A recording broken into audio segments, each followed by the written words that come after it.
Olá, pessoal, voltamos com o nosso podcast Taço Conta. E, gente, ó, não deixem de curtir nossas redes sociais, nosso Instagram, YouTube, nosso TikTok, que tá bombando nesse mês de janeiro e fevereiro, entendeu?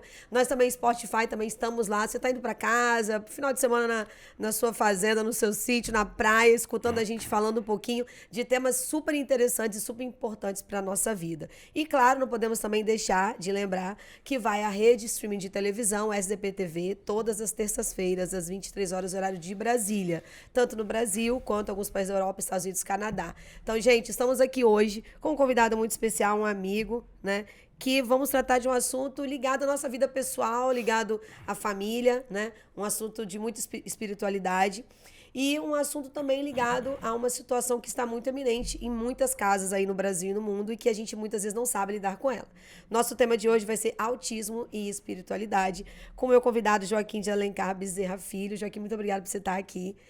Nós vamos conhecer um pouquinho do Joaquim, né? Antes da gente entrar no tema. Joaquim é contador, é empresário, né? É escritor, poeta. Eu não sei se ele vai falar poesia hoje não, mas ele é um poeta, tá? Palestrante nacional e internacional, pós-graduado em contabilidade, em auditoria, consultor empresarial na área de negócios e mercado financeiro. Também é conselheiro do Conselho Federal do Conselho, foi, né? Do conselheiro do Conselho Federal de Contabilidade, vice-presidente hoje de Governança e e Gestão Gestão Estratégica. Estratégica. Eu ia falar o outro nome, esqueci. Também é diretor nacional do Brasil na Associação Interamericana de Contabilidade, AIC. Presidente da APSICOM, Academia Piauiense de Ciências Contábeis, em 22 até 25. E detentor da medalha Pedro Tobias, maior honraria da contabilidade piauiense, assim como também da medalha Conselheiro Saraiva, a maior honraria da cidade de Teresina, Piauí. Ou seja, o currículo, né, empresarial tem, né, contábil tem.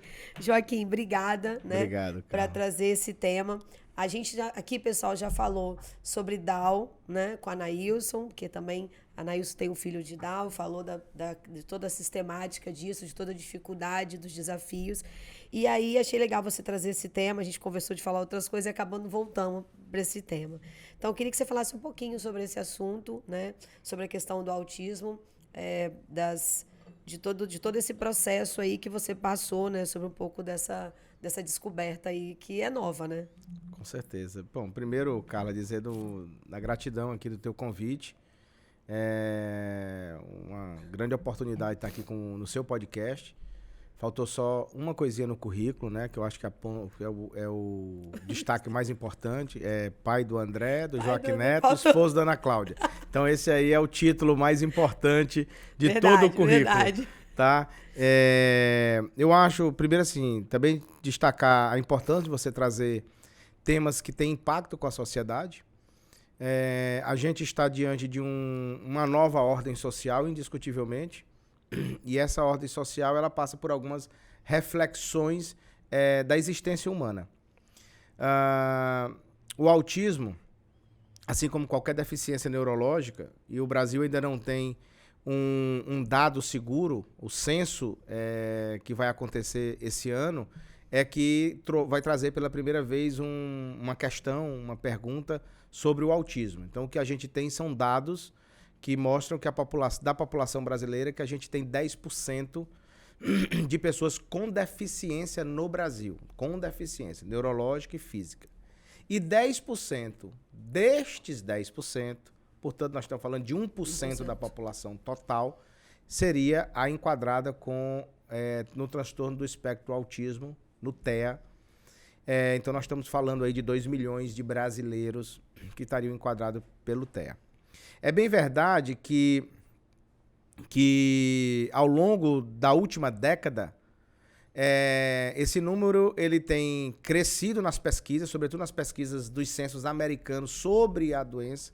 Há dois dados, um do Japão e outro dos Estados Unidos, sobre a incidência do autismo. Eu vou dizer assim, há 8 anos atrás, era uma a cada 124 crianças que nasciam. Hoje é uma a cada 36. Então, você vê que nós estamos falando de quase 3%. Então, se for esse ritmo, quer dizer que a gente vai ter aí algo em torno de 6 milhões. A gente percebe isso ao nosso redor, né? Várias pessoas que a gente conhece têm tido filhos sendo diagnosticados com autismo. Mais próximo. Então, a minha história com a Ana Cláudia, ela é um mesclar da paternidade e da maternidade. Ela é um mesclar de algumas provocações da evolução espiritual. Logo que casamos, decidimos ficar 5 anos sem termos filhos, foi uma decisão conjugal. Aproveitar bastante. Aproveitar bastante, viajar, né? Curtir. Nós viemos de um relacionamento de 8 anos entre namoro e noivado, né? Então decidimos ficar 5 anos sem ter filhos. E quando nós decidimos engravidar,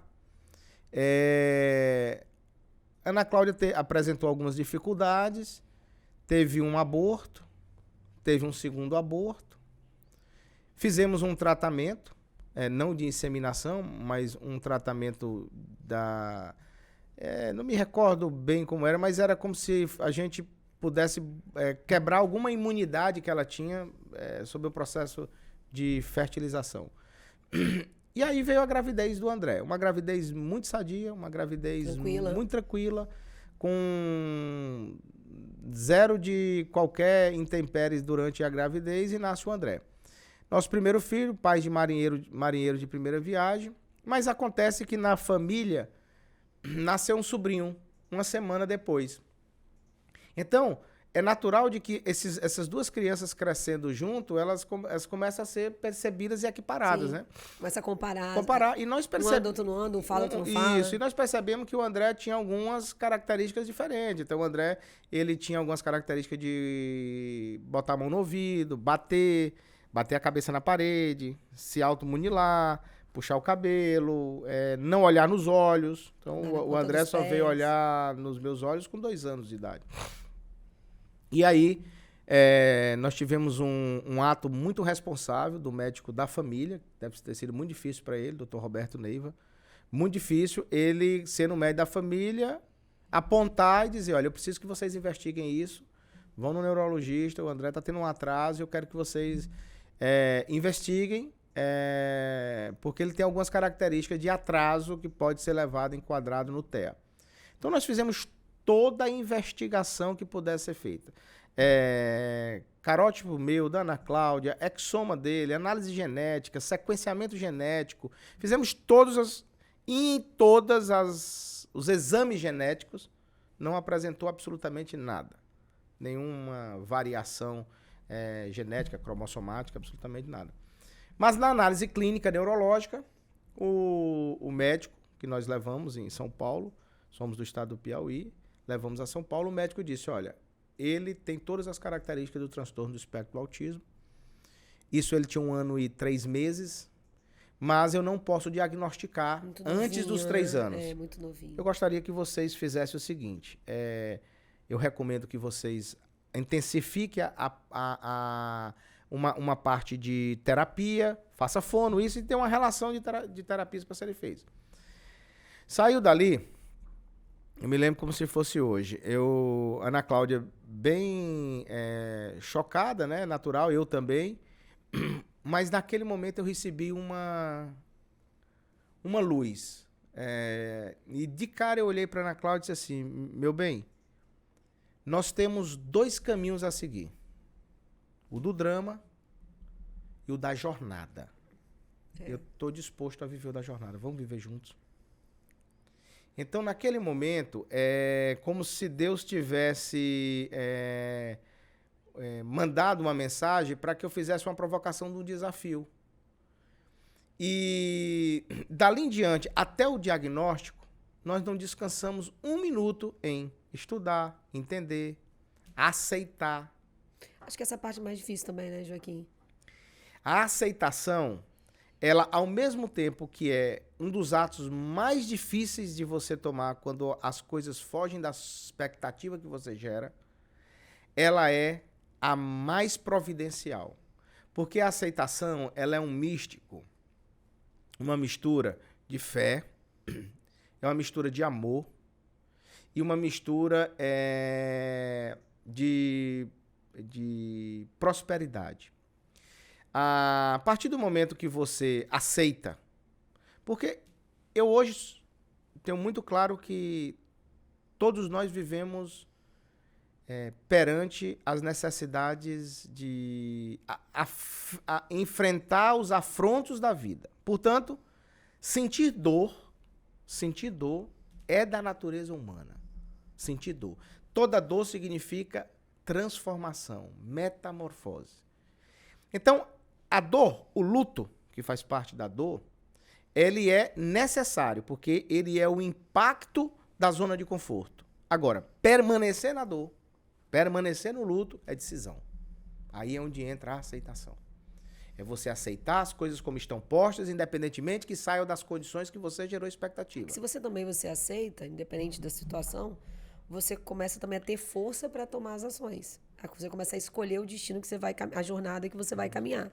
E você, eu conheço pessoas muito próximas, o meu marido, Marcelo, a irmã tem um filho que é autista, eu até comentei com você, e a aceitação demora, quando ela demora muito, é ruim, porque você também tem uma dificuldade muito grande, o diagnóstico vai mais, a criança já está mais com idade, né? Tudo fica muito mais difícil. E aí, Carla, tem um detalhe que é muito importante que você está colocando. Cientificamente já é provado, e é bom dizer de que eu estou aqui, profissionalmente eu sou contador, vivencialmente eu sou pai, então eu não tenho nenhuma autoridade médica ou científica para falar sobre o autismo. Estou falando aqui como pai. Mas como pai, a gente estuda aquilo que está além da nossa necessidade, por causa do amor. E cientificamente é provado, em qualquer que seja a patologia, de que a intervenção precoce é fundamental para o progresso da evolução do combate à adversidade, ou à patologia, ou à deficiência, então a intervenção precoce. Portanto, inversamente proporcional à aceitação vem a intervenção precoce. Como nós aceitamos muito cedo, nós começamos a intervir. Né? E nas doenças neurológicas existe uma questão, aliás, em toda doença tem fase. Apesar de que o autismo hoje ele não é considerado uma patologia, e sim uma condição de vida, tem uma CID classificada, mas ela é hoje uma condição de vida pela incidência dela. Então, toda intervenção, em qualquer que seja a deficiência ou a patologia, ela tem a fase de você intervir. Então, se você tem uma doença renal e você não cuida dela no início ou não vai cuidando das etapas, chega um determinado momento que toda a energia que você vai gastar, ou você vai ter que gastar mais esforço, ou talvez não faça mais efeito. No autismo é assim. O que é o autismo? O autismo ele é uma difusão neurológica que afeta 3 áreas neurais, a área da comunicação, a área da cognição e a área do social. E nós, como seres humanos cadenciados, nós temos as nossas fases de aprendizado. Tem a infância, a adolescência, a juventude. Então, tem coisas que aprende nos 6 meses, tem coisa que aprende no ano, tem coisa que aprende no 2, no 3. E se você não ensina organicamente, porque é natural, aprender a apontar, né? Aprender a olhar, aprender a caminhar, é natural. Mas para quem tem deficiência, não, precisa ser estimulado e ensinado. E se você não faz aquilo naquela fase, você vai gastar uma energia maior. É possível que o nível de absorção do aprendizado em momentos seja menores. Portanto, a intervenção precoce nos permite fazer com que as intervenções terapêuticas aconteçam na fase da maturidade da evolução da criança. Joaquim, quando o diagnóstico do André, ele foi com quantos anos? Porque você foi fazendo os tratamentos preventivamente, sem ter a certeza. Claro que o médico já deu um sinal. E aí você e a Ana Cláudia, de repente, você fala, não, agora a gente vai para a jornada, e essa jornada ela já tem uma instrução, né, que são todas as terapias, e são muitas, eu sei, conheço. E depois que quando você foi isso preventivamente com 1 ano e pouquinho, quando efetivamente que foi te dado o diagnóstico para vocês? 3 anos. Ele tem. Com 3 anos. Com 3 anos então, de idade. Você ficou 1 ano e 6 meses. 1 ano e 6 meses. Fazendo tratamentos preventivos até chegar na fase. Exatamente. Nesse período desses tratamentos preventivos, você sentia que realmente ele continuava evoluindo para se identificar? Ou você sentia que os tratamentos, porque a fonoaudiologia, ela está trabalhando ali com a fala, até com a língua mesmo, que eu fiz, a fono, né? Então, ela trabalha com toda a sua... Para você se comunicar, né? Então, por exemplo, você sentiu que ele melhorou ou você sentiu que evoluiu a doença mesmo com isso tudo? Muito boa a sua pergunta, porque vai me permitir, Carla, falar o seguinte. É muito difícil você ver um caso de autismo onde a criança tenha só o autismo. É muito difícil. O autismo ele vem sempre com uma outra comorbidade. Uma comorbidade que pode ser um déficit de atenção, que pode ser uma apraxia de fala, uma dislexia de fala, que pode ser a esquizofrenia e tantas. Então, é que o transtorno do espectro do autismo, e não mais autismo, é isso, porque há muitas síndromes. E o André, naquele momento, com 3 anos, foi diagnosticado com autismo. Só que aos 5 anos, aos 4 anos e meio, ele foi diagnosticado com apraxia de fala. E aos 7 anos e meio, ele foi diagnosticado como TDAH. Então, veja, só que ele já existia isso tudo ali nos 3 anos. Então, nós seguimos tratando com autismo. E tem uma coisa que eu preciso dizer que a gente aprendeu, que aí vem a questão da fé, a persistência, de você não desistir, é que às vezes de casos a casos, que cada autista é vai demorar você ver uma evolução. Em alguns vão ser rápido. Mesmo que pequeno. Em alguns vai ser rápido, mas em alguns vai demorar. E por que isso? Aí eu vou já dizer com um pouco de conhecimento de causa. Com 1 ano e 6 meses, 3 meses depois do pré-diagnóstico, primeiro nós compramos todas as literaturas que tinham na época. Eram 7 livros. Lemos todos. E passamos a ver onde é que tinha no mundo um centro de excelência em autismo. Descobrimos na Flórida, nos Estados Unidos, o ELS, Centro de Excelência em Autismo. E saímos atrás de nos inscrevermos para visitarmos esse ELS. Um caminho todo iluminado por Deus, conectado, porque foi nos colocando pessoas e pessoas. Chegamos nos Estados Unidos. Quando chegamos lá, encontramos o médico Dr. Carlos Gadia, um brasileiro gaúcho erradicado nos Estados Unidos há 4 décadas, que foi quem iniciou todo o processo há 40 anos atrás de estudo do autismo, quando o autismo era pouquíssimo percebido, diagnosticado. E quando nós chegamos nesse centro, 2 coisas mudou o destino do André. A primeira, a forma como se trata a deficiência nos Estados Unidos. No Brasil, você trata a deficiência pela deficiência. Nos Estados Unidos, se trata a deficiência pelas habilidades. Totalmente diferente, uma virada de chave. Por quê? Porque se eu potencializo a deficiência, eu vou apenas tratar, eu vou trazer traumas, eu vou trazer culpas, eu vou trazer uma série de coisas. Mas se eu potencializar habilidades, eu vou descobrir aquilo que está talvez preso, faltando estímulo. E então... De repente, estimulando uma habilidade, você oculta ou diminui a ascensão da outra. Então, o André foi diagnosticado como estereotipado, complexidades de comunicação, social, cognitivo, não verbal. 30% dos autistas são não verbal, não oralizam, então não são mudos.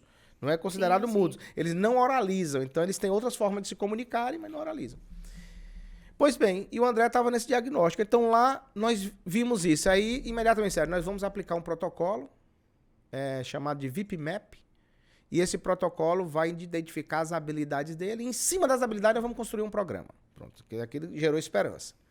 O outro é que a fonoaudióloga, a doutora Elrin Lozotti, que ainda hoje supervisiona o caso do André, 9 anos depois, ela disse assim, com 1 ano e 6 meses, o diagnóstico do seu filho, ele é verbal. Esse diagnóstico não verbal, ele está equivocado, ele é verbal. Mas, doutora, como que ele é verbal?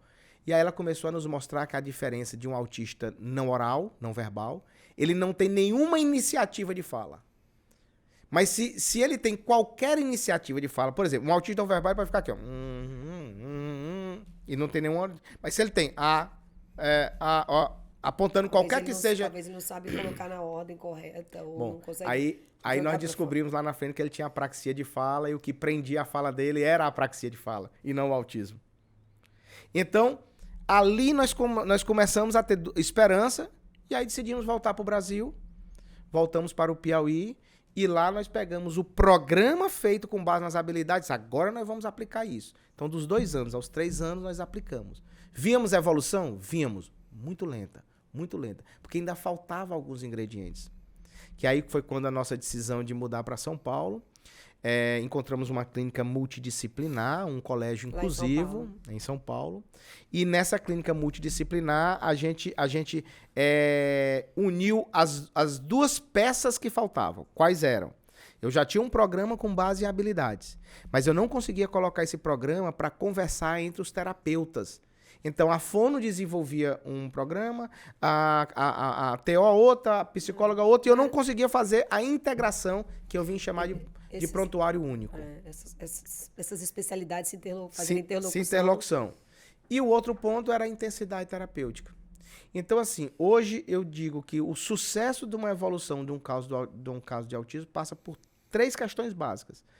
Um programa com base em habilidades, a integração, a transsetorialidade, transdisciplinaridade do programa e a intensidade terapêutica. Portanto, o André fazia 40 horas de terapia mês em Teresina e passou a fazer 270 horas de terapia, quer dizer, mais do que um trabalho de 8 horas por dia em São Paulo. Quando nós mudamos os 4 anos de idade até os 7 anos, onde nós descobrimos a apraxia de fala, fizemos outras intervenções fonoaudiólogas. As descobertas que foram vindo. O André começou a responder aquela palavra que a fonoaudióloga, a doutora Elrin, disse há 1 ano e há 3 anos atrás.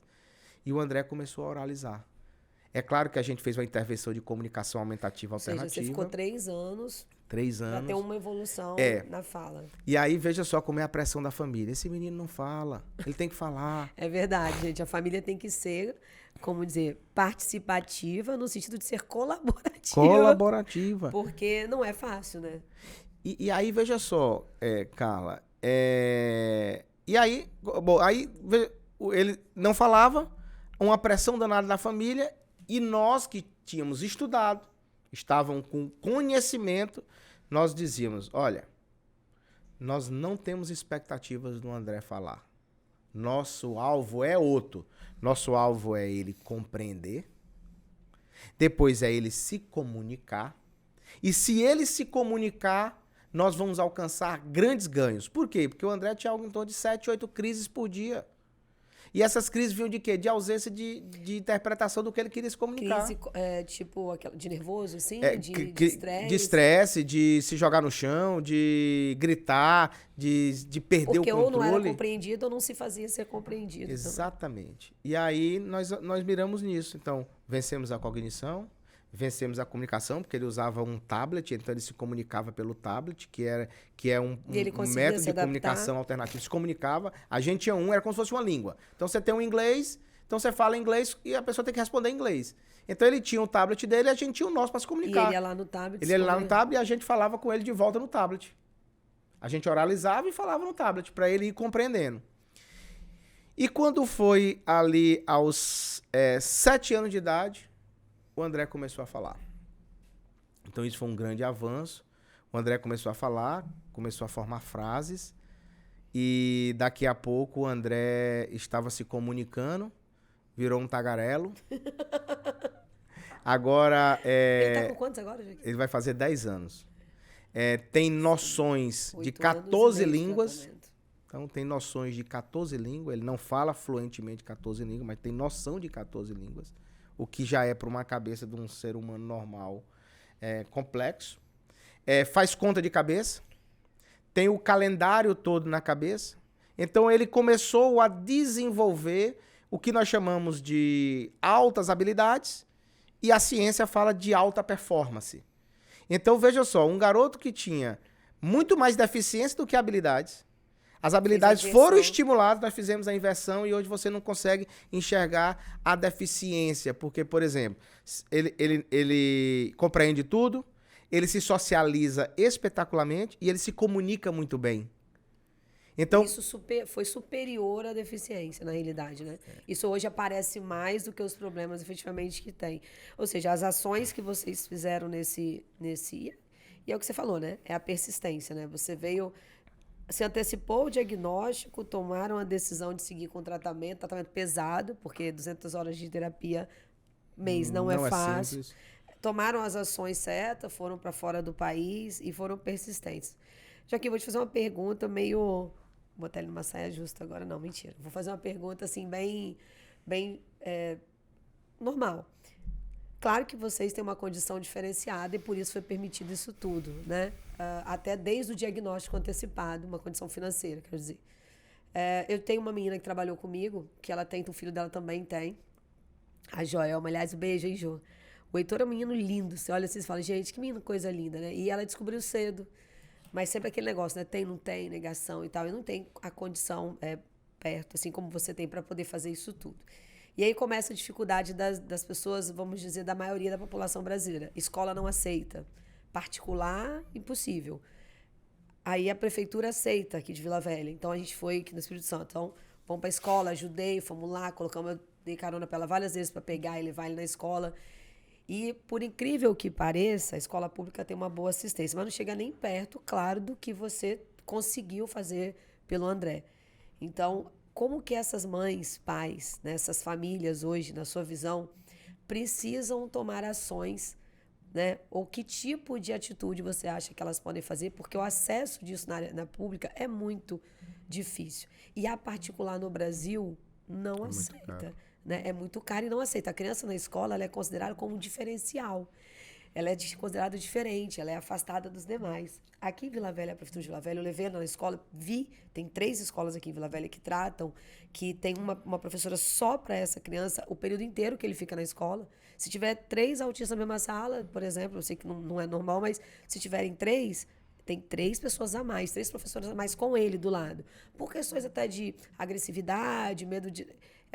segundo eles, e eu acompanho algumas conversas, uma relação meio instável. A criança é meio instável. Então, hoje ela está de ótimo humor, se comunica bem, fala bem, é carinhosa, igual o Heitor é super carinhoso. E amanhã ele pode estar estressado e, de repente, agredir um coleguinha. Então, tem uma pessoa ali do lado. Mas qual a sua sugestão? Porque desse primeiro momento, né, o diagnóstico, a decisão, eu conheço muitas pessoas que se negaram a acreditar. Por exemplo, a cunhada do meu irmão não quis aceitar, por exemplo, no início.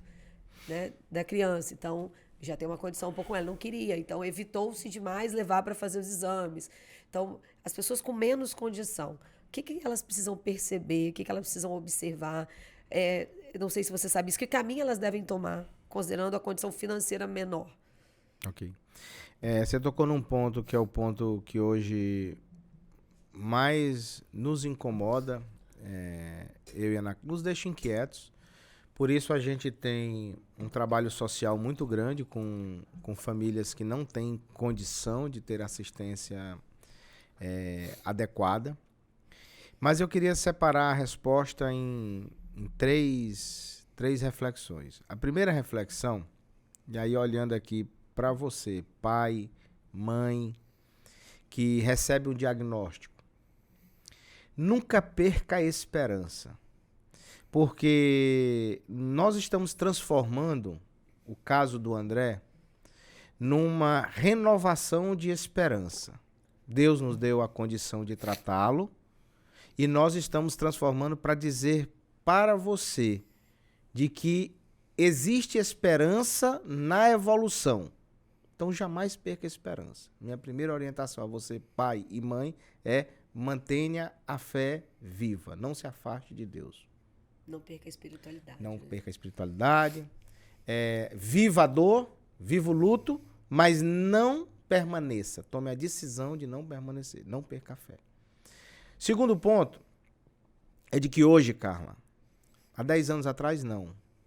Há 15 anos atrás, 20 anos atrás, menos ainda. Mas hoje, você tem acesso à internet. Hoje, você tem acesso à informação de todas as espécies. Existem várias contas no Instagram específicas sobre diversas áreas do autismo. Existem vários cursos gratuitos, várias literaturas gratuitas. Eu estou dizendo a você... E tem grupos de apoio também. Grupos de apoio. Estou dizendo a você que há 8 anos atrás eu tive que comprar 7 livros porque eu pesquisava, não tinha. Olha só, mas hoje é um universo muito grande. Então, busque compreender. Busque compreender, porque, na verdade, é o entendimento sobre isso que vai lhe ajudar a promover a aceitação e fazer com que você saia da zona de conforto e vá buscar um atendimento. Ainda nessa linha, toda cidade hoje, por mais que a fila de espera esteja grande, tem uma APAE, tem uma associação de pais de autismo, tem alguma área do setor público. Não tenha receio de buscar a informação. E você é muito bem recebido nessas associações. Muito. E você não é considerado mais um. Não, porque eu acompanho o projeto, porque agora nesse processo do Pacto Global lá que a gente fez lá no CRC, a gente fez uma caminhada, inclusive, a gente teve contato direto com autismo, Down, cegos, a gente teve bem próximo. E eles não consideram você como mais um. Essas associações são feitas por pais que vivem isso. Então, não há exclusão. Bom, agora vem aqui a minha terceira reflexão, é para o governo. As iniciativas de governo que nós temos hoje, elas são por duas vertentes. Uma é se algum dos governantes ou algum dos legisladores tem algum filho com autismo na família. Aí eles investem mais em políticas públicas, eles são os atingidos por isso. São estudos de caso. Né? Estudos de caso. Né? Então você tem governos de estados que tem, eu posso citar o meu estado do Piauí, que tem todo um atendimento à área do autismo. Por quê? Porque nós, linkado a tudo isso, nós tivemos um governador que teve uma filha autista e foi um grande entusiasta e ativista da área com a esposa. A esposa deputada federal foi quem, a deputada Regiane Dias, foi quem aprovou a lei Romeu, que é o filho do Marcos Mion, a lei Romeu, que é a que autoriza a carteirinha do autismo. Hoje você já tem a lei da validade ad eterna do primeiro diagnóstico, né? Porque antes os planos de saúde queriam você refazer, não, autista, você é autista do começo ao fim. É uma condição humana. Então, aos governos, eu chamo a atenção para dizer o seguinte: não adiem as atitudes de desenvolver políticas públicas para isso, porque nós estamos diante de uma realidade. Amanhã nós vamos precisar que o guarda de trânsito, que o posto de saúde, que o professor, que o enfermeiro, que o médico entenda o que é o autismo para poder recepcionar aquela pessoa. A lidar com isso, né? Da mesma forma que aprende a lidar com um cadeirante, que aprende a lidar com um Down, tem que aprender a lidar com as características do autismo. Então, o Estado tem essa responsabilidade. Agora, não desanimemos. Nós não podemos perder esperanças, tá? Então, a minha orientação para as famílias é essa, tá? Porque nós que temos a condição, nós mesmo, hoje existe uma comunidade muito grande de pais e mães tem uma muito grande que nós damos assistência. Eu quero trazer um ponto, Carla, que é muito importante na evolução do André, porque depois que o André nasceu, a Ana Cláudia teve outro aborto. Aí veio o Joaquim Neto. Então o Joaquim Neto que Bateu medo, não? Assim... Olha, quando a gente diz... Não é um medo, desculpa, é uma apreensão. Uma apreensão, você tem razão, sabe? Porque né, você tá enfrentando, O Joaquim Neto tem quanto tempo de diferença? 3 anos. Então, aí de repente bate aquele... Você tá 1 ano e meio tratando, 1 ano e meio... Tempo, né? Modo temporal aí. É isso aí. 1 ano e meio no tratamento, ativo, né? Aquele vigor todo, aquela esperança das decisões, das ações. De repente vem uma outra gravidez. Não sei se foi planejado ou não. E, poxa, aquele coraçãozinho aperta, né? Você veja qual é a importância da sabedoria tendo por base o conhecimento. O que leva você a ser uma pessoa para ter sabedoria é conhecimento. Estudos científicos, filosóficos.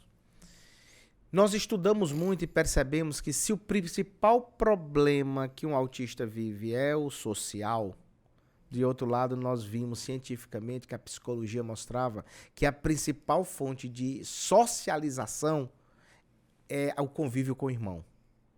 Então isso nós apostamos, foi aí a decisão da gente ter o segundo filho. Vamos ter o segundo filho, porque vai ajudar muito nesse processo. Bom, mas nós vamos ter o segundo filho se as estatísticas mostram também que quem tem um filho autista, o segundo, a probabilidade de vir é grande, vamos eliminar geneticamente. Então fomos fazer um estudo genético em mim, um estudo genético na Ana Cláudia, para saber se havia... árvore genealógica? Não, é o que eles chamam de sequenciamento genético através dos estereótipos. Então, nós fizemos análise cromossomática nossa, os cruzamentos, etc. E aí, nesse ponto, descobrimos foi outra coisa interessante, que a Ana Cláudia tinha uma predisposição para trombose, e isso levava aos abortos.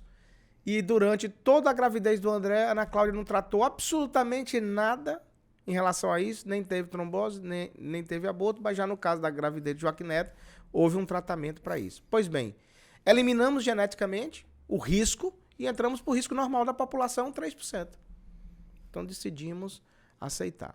Quando o Joaquim Neto veio, nós vimos a mudança, houve um momento que o André, ainda que ele não tivesse nenhuma iniciativa de comunicação, mas o André se retraiu. Então houve um bloqueio do André, porque passou a vir uma nova pessoa, uma atenção especial, a mãe amamentando, bebê, né? bebê cuidando. Então, o tempo já estava dividido. Então o André teve uma introspecção, aquilo preocupou a gente, teve consequências, inclusive, por exemplo, ele despontou uma alopécia, que é uma queda de cabelo, por causa dessa questão emocional.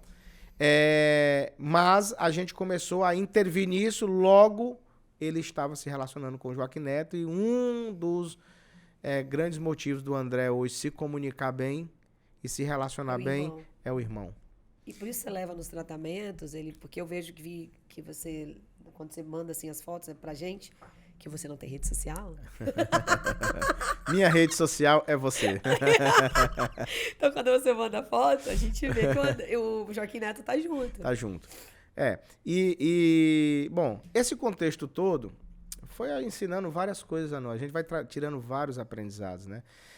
O aprendizado número 1 é que não há nada mais importante do que a família, que é o ambiente do plantio do amor.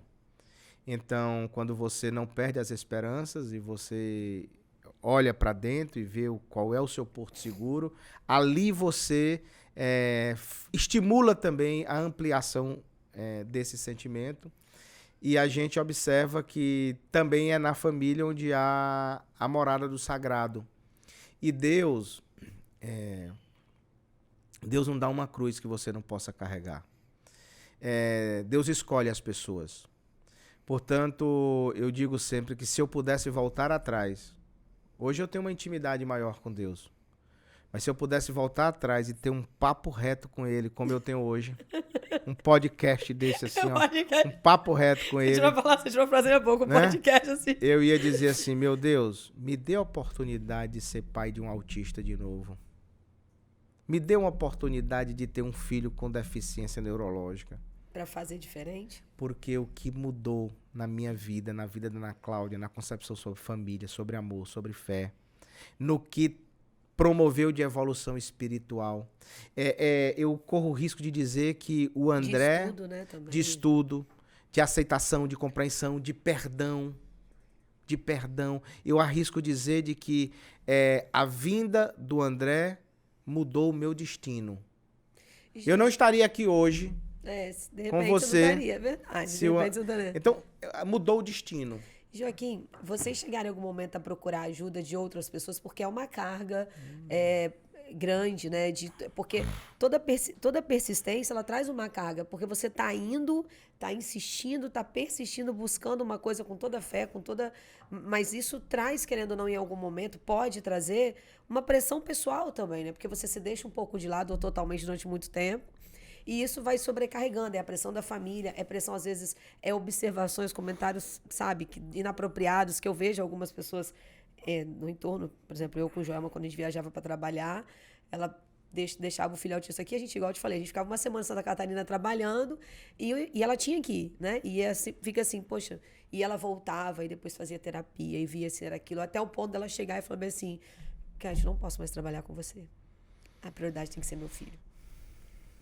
Eu preciso estar num lugar que eu tenha das 8 às 18 com possibilidade de ir embora. E hoje os tribunais todos já são tribunais de trabalho, todos os tribunais Já tem decisões de que as mães que têm crianças com autismo têm horário de trabalho remodelado às suas necessidades, e no caso de servidor público, inclusive, mesma coisa, até possibilidade de home office, então, etc. ela tomou, foi difícil pra caramba, eu sei porque eu participei, chorar, viajar, sair de casa, ficar uma semana, ficar chorando, trabalhando, não tá bem, porque aquela coisa assim, pô, eu tô aqui, meu filho tá lá, o Roberto não dá conta sozinho, aquela coisa assim, sabe? Vocês precisaram recorrer a alguém a fazer alguma terapia? Porque às vezes a gente, como pai e mãe, a gente também às vezes se exclui dessa possibilidade, ou por não querer aceitar que eu preciso, né? Ou por não querer aceitar que eu preciso, ou por achar que eu não preciso, uma coisa ou outra. Então, deixa eu te dizer, há 7, 8 anos atrás, nós não tínhamos nenhum caso na família. Hoje nós temos um outro caso na família. Ah, tem mais um. Tem mais um caso, um primo do André, um sobrinho meu, 4 anos, 5 anos mais novo. Nós não tínhamos nenhum caso na família, não tínhamos nenhum caso próximo. Então era algo muito desconhecido para nós, mas muito desconhecido. E não se falava muito de autismo mesmo. Há 9 anos atrás, 8 anos, não se falava de autismo. Então, aconteceu um fato muito importante aí na sua pergunta. Nós tivemos que construir um caminho. Um caminho que passou pelo estudo, um caminho que passou por pesquisa, da gente buscar onde está fora, da gente nos encher de esperança, participar de cursos, de seminário. Então, nós construímos um caminho. E olha que coisa interessante que agora eu vou trazer para a essência da sua pergunta. Eu e a Ana Cláudia criamos uma espécie de um método. Um método onde a gente construiu assim algumas premissas desse método, desde o que nós aprendemos no diagnóstico até hoje com a evolução do André. E hoje, como nós não tivemos, a não ser o Dr. Roberto, que nos abriu a luz, o Dr. Gadia, que nos fez chegar no ELS, o Dr. Salomão, que nos deu o diagnóstico, essas pessoas, esses instrumentos, nós não tivemos um pai e uma mãe para nos aconselhar. Então, eu e a Ana Cláudia criamos um método e hoje a gente deve ter algo em torno de uns 20 grupos de família. Até no WhatsApp tá lá, Grupo Pro Carla, Grupo Pro João, Grupo Pro, que são os meninos, filhos de amigos ou de pessoas que vieram nos procurar, que a gente passou a dar o caminho, de dar a orientação, porque é um processo de encurtar caminho. Para não perder tempo. Você já passou pela situação, né? Você pode ajudar outras pessoas a economizarem tempo. Mas na época a gente teve que construir o nosso próprio caminho em cima de uma palavra, de uma decisão, de fé e de muita oração e intimidade com Deus. Gente, dá até emoção. Cara, Karina. Joaquim, depois disso tudo, hoje você já disse que o André tá bem melhor, teve as vitórias. Como é que foi agora como é que tá sendo agora, depois dessas vitórias, que, como você disse no início, bem pequenas, e hoje vocês focaram muito mais nas habilidades, então, de repente, muitas das coisas que estavam, estão ou irão vir ainda, elas, de repente, ficam na observação, mas não com tanta evidência, porque o foco é outro. Agora que você chegou a esse momento de, vamos dizer assim, de aceitação já consolidado, de ações consolidadas, né, de caminho consolidado, e que teve essa melhora, como que tá? Como que vocês estão aí com essa situação do André? E como que você também dá a dica para as famílias para pensar assim, agora acabou, né? Porque agora eu acho que é o máximo que ele consegue chegar a isso. Como é que foi isso? Como é que está sendo? O que vocês estão pensando daqui para frente? Tá. Bom, primeiro para te dizer o seguinte, o que é a paternidade? O que é ser pai? Ser pai é prover o lar e dar o destino aos filhos. Como você pode dar destino a um filho que não compreende neurologicamente? Como é que você pode dar um destino diante de uma ausência cognitiva? Portanto, nós investimos tudo o que nós tínhamos que investir para chegarmos neste momento aqui que você falou. Do André, com seus ganhos, com sua condição hoje de se comunicar, de compreender, de fazer crítica, de escrever. Vai lançar um livro agora em maio. O primeiro livro dele, chamado Uma Grande Aventura, que ele escolheu os personagens, ele escolheu os desenhos, ele escreveu a história. Então vai escrever o primeiro livro dele. E agora, diante desta solidez dos ganhos dele, o que nós temos que fazer? Quais são os próximos passos?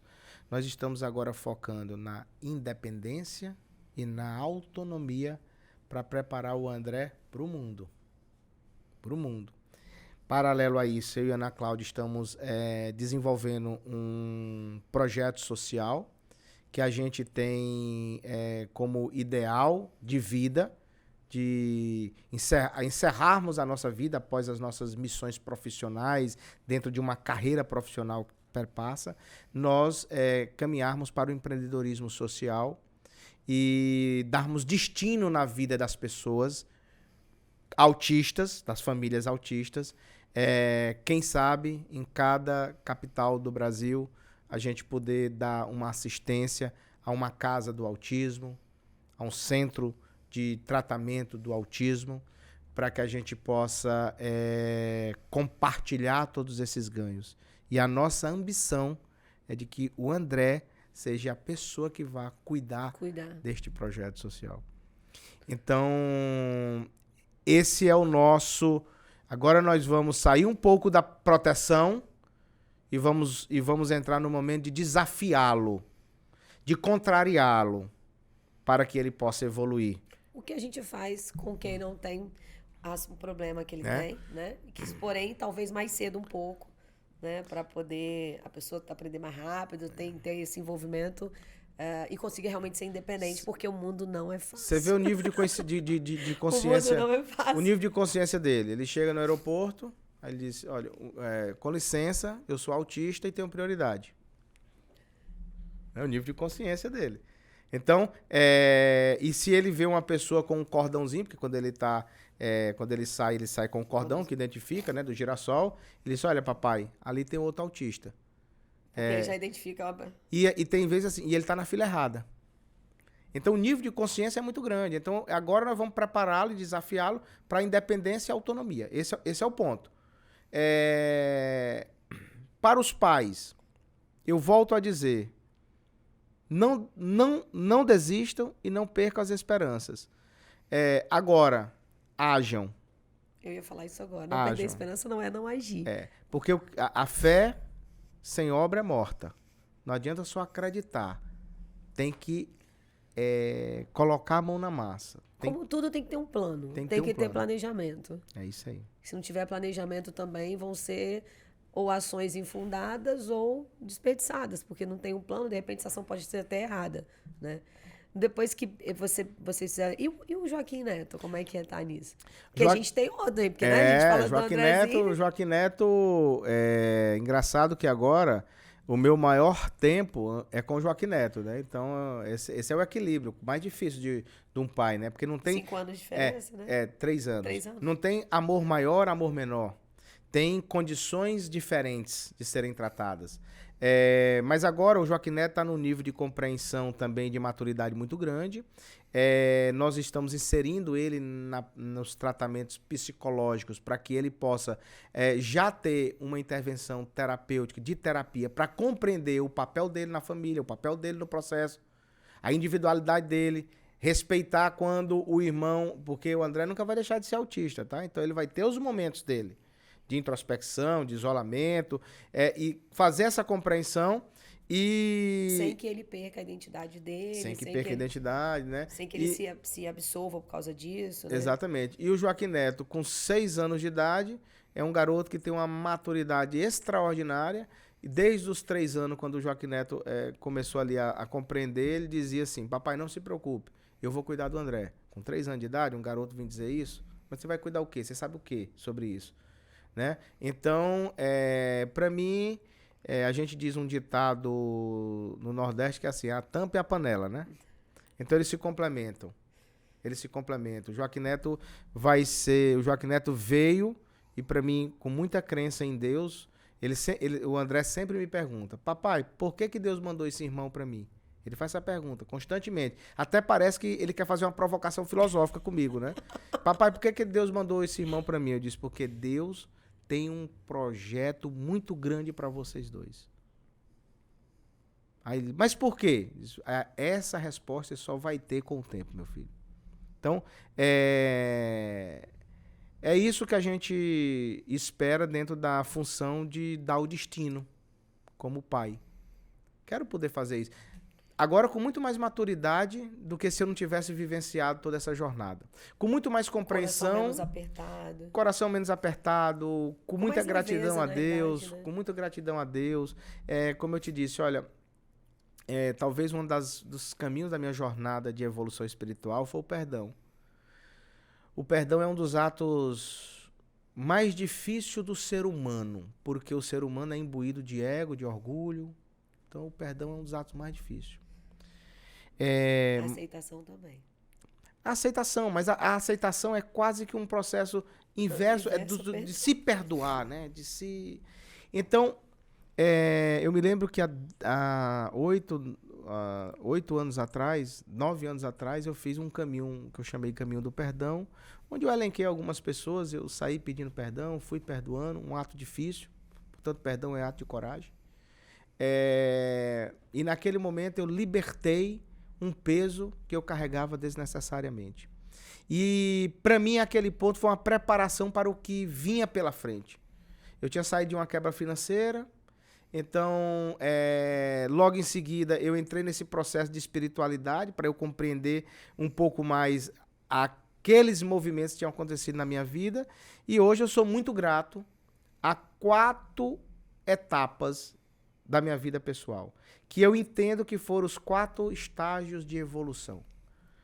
É antagônico dizer isso, porque eram os 4 que poderiam levar a luto, a depressão, a questionamentos a Deus. Foi a morte do meu pai, muito cedo.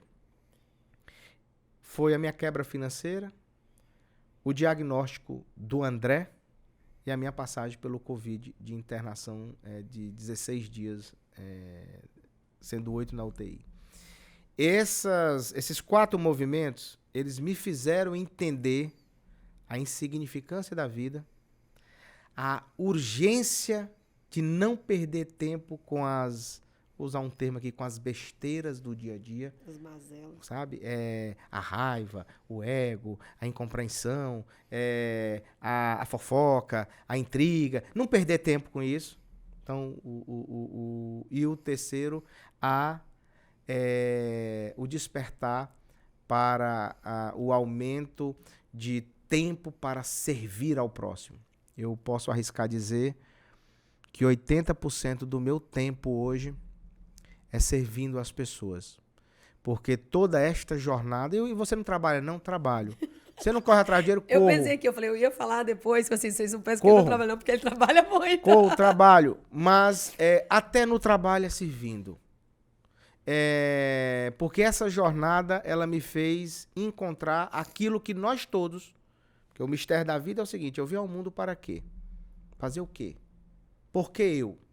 Então, nós viemos ao mundo sobre a bênção de Deus para cumprir uma missão e descobrir o nosso propósito. Tem pessoas que passam a vida toda e não chegam a estas respostas. Essa jornada me fez eu encontrar de forma muito clara o meu propósito de vida. Hoje eu não tenho não tenho nenhum receio de deixar ele transparente a todos, e o meu propósito de vida é contribuir com a evolução das pessoas. Em qualquer ambiente que eu estiver, em qualquer lugar, fazendo o que eu estiver fazendo, eu quero poder estar cumprindo o meu propósito. Se doando parte. Joaquim, e como é que você reconhece que é um propósito de vida? Eu traria três reflexões. Se isso que você faz, que você está fazendo, você faria de graça, ainda que você possa cobrar. Por exemplo, eu vou falar aqui, vou falar sobre a espiritualidade, eu posso ter um curso sobre isso, posso cobrar, mas eu faria de graça. e não me faltaria absolutamente nada. Segunda reflexão. Isso que você está fazendo, você se sente tão bem, tão leve, tão contemplado, que é como se você tivesse exercendo uma missão divina. Terceiro, isso que você está fazendo tem muito mais a ver com o outro do que consigo, então é propósito. Tá vendo aí, né, gente? Olha, eu vou. A gente tá acabando nosso tempo, Joaquim. Eu queria. Bem, claro que eu não vou deixar ele sair daqui, gente, sem falar uma poesia, óbvio. Então eu vou dar alguns segundos para ele pensar, porque isso não é difícil para ele, né? Né, amigo? Não é difícil para ele. A gente tem convidado hoje aqui que já passou por aqui, tá? Mas depois ele dá oi. Bem, eu queria fazer um comentário, enquanto você tá nos segundos aí, para te dar o seguinte. Perdoar realmente é uma...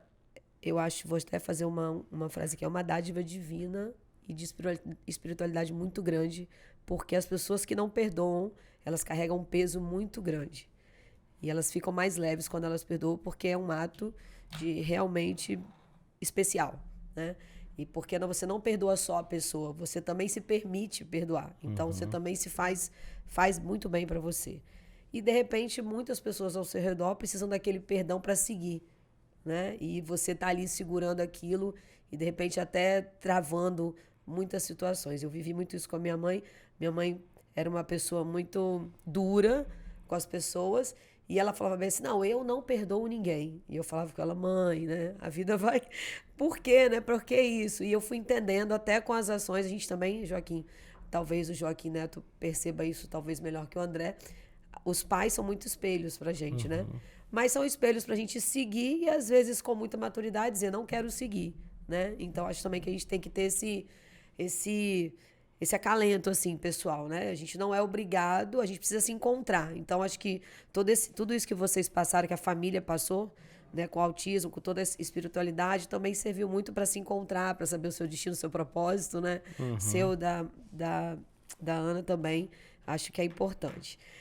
Pra gente fechar, pessoal, esse senhor aqui, ele é uma pessoa que tem uma poesia nata, né? Tô aqui com o Haroldo aqui. Haroldo, seus filhos já passou por aqui, tá, gente? Ele tá aqui ouvindo a gente.